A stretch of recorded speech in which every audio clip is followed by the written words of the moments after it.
Hello, I'm back again with another video. This time I figured that I could talk about the books that I read in April. Um, April actually turned out to be a really good reading month for me. The past few months I've been having a hard time getting into the groove. Um, but in between making these videos, working, trying to have some kind of social life online, and reorganizing my books 5 million times, I did manage to read 14 books this past month of April. In my video, which I'm gonna try to link somewhere on this video, um, I made one that said my TBR for the month of April, and I kind of did not follow that very well at all. I had, let's see, 1, 2, 3, 4, 5, 6, 7, 8, 9. I had 9 books on that list, and I actually only read 3 of them. But you know what? I read a bunch of others, and that's okay. So to start off the month, the first thing that I finished reading was this collection of Back to the Future comics. I did really enjoy this. There's a lot of different art in here, different styles being used, but I really ended up enjoying it.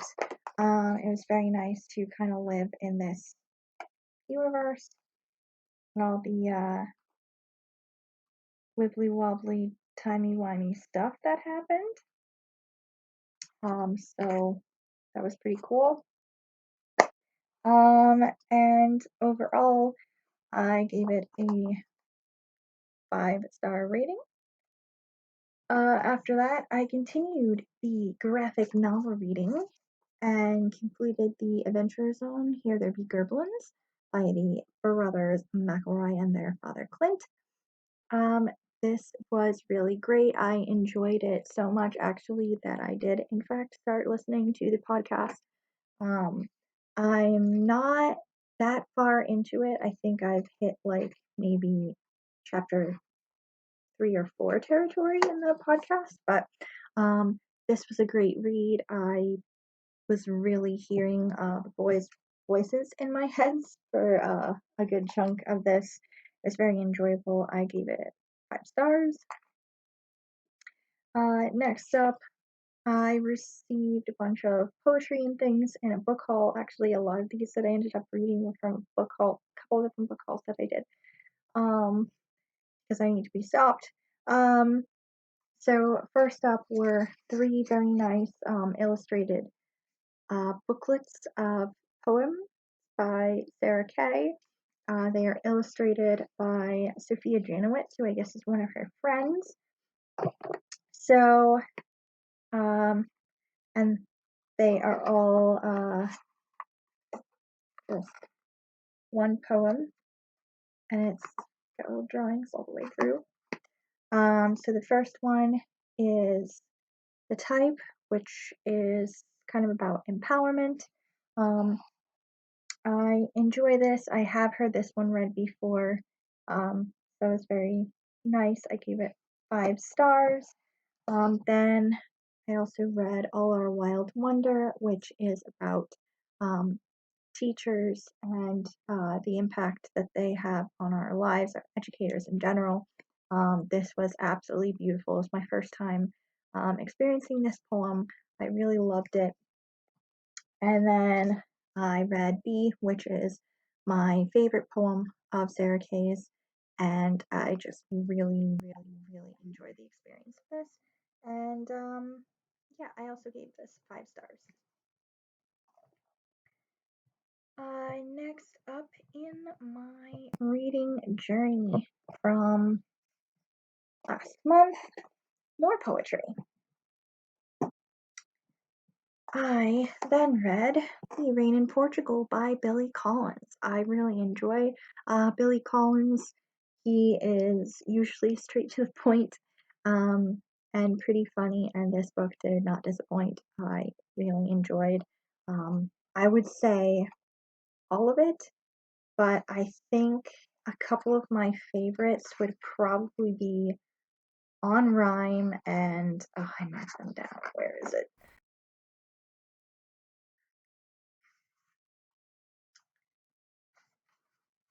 Cosmology, which kind of talks about the world rather than being resting on top of four elephants on a giant sea turtle. More like it's resting on the head of Keith Richards. It's a really silly poem, but it's really great. And so this is a wonderful book of poetry to read, and I give it 5 stars. Next up, I also read another book of poetry, Homecoming by Julia Alvarez. I love Julia Alvarez's writing, but I've never read any of her poetry before, so that was fun. I will say that some of them were a little more, I guess, depressing than I was initially expecting. I guess I wasn't quite in the right headspace to consume some of it. Um, I mean, in the midst of everything that's going on. But I still did really enjoy her poems. I think, let me see, I marked it down. My favorite poem out of the bunch is Dusting. Um, and let me see. Yeah, I would say that was my favorite of the entire bunch. But I did really enjoy it. I ended up giving this 4 out of 5 stars. And then I had a little Meg Cabot time. I received this in a book called It is Black Canary Ignite, a graphic novel kind of origin story for Black Canary. And I thought this was wicked cute. It was a really great read. I gave this 5 stars.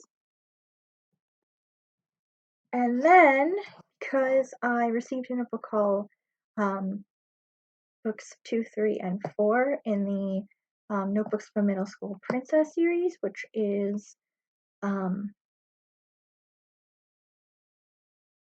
spin-off, there we go, of the Princess Diaries series. I ended up rereading, first of all, from the Notebooks for Middle School Princess, the first book in this series.